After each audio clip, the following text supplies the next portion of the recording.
আসসালামু আলাইকুম গাইস, কেমন আছেন সবাই? আলহামদুলিল্লাহ, আশা করি ভালো আছেন। আমি ভালো আছি প্রতিদিনের মতো।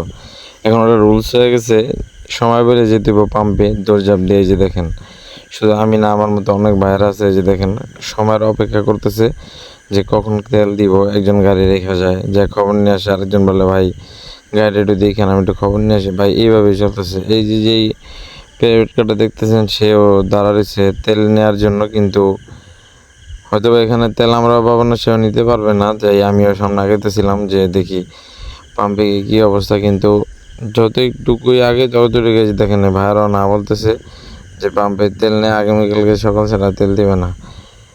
কি আর করবো, হাঁটতেছিলাম কিন্তু কোনো খবর পাইতেছিলাম না। যাই হোক, সবাই আসে নেদার রয়েছে। এই যে দেখেন, এই ভাইয়ারা তেল নিতে আইছে, গল্প গুজব করতেছে। ওই যে পাশে দেখতেছেন একটা দোকানটা চায়ের দোকান, ঠিক আছে, কিন্তু দোকানের সাইনবোর্ডটা খুব সুন্দর।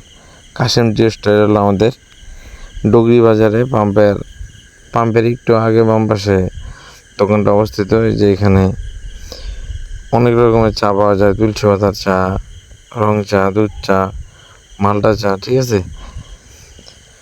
সে আর কি, এই যে দেখেন খাঁটি দুধের চা এই ভাইরা খাইতেছে, আমিও খাইতে আসছিলাম। কিন্তু এই ভিতরে দেখি যে আবার হয়তো বা গাড়ি আগাইতে ছিল, তাই আমি চা এখন না খেয়ে আমি সাথে সাথে দৌড়ে চলে গেলাম চা। আর এই ভাই চা বানাতে ব্যস্ত, পরে এসে আমি আবার চা খাওয়া শুরু করলাম। সবাই দোয়া করবেন। আর আমার কাছে এটাই দোয়া করবেন যে যারা মোটরসাইকেল চালাই, জানলা তুই তাড়াতাড়ি এই সংকটটা দূর করে দেন। আর কই যেন এর ভিতর দিয়ে একটা আনারসের গাড়ি, সে বলতেছে ভাই এরা রাঙামাটির আনারস খুব মিষ্টি। যে আসে তারই বলে ভাই একটু খায়া দেখেন, আগে একটু খায়া দেখেন, কথা পরে বলেন।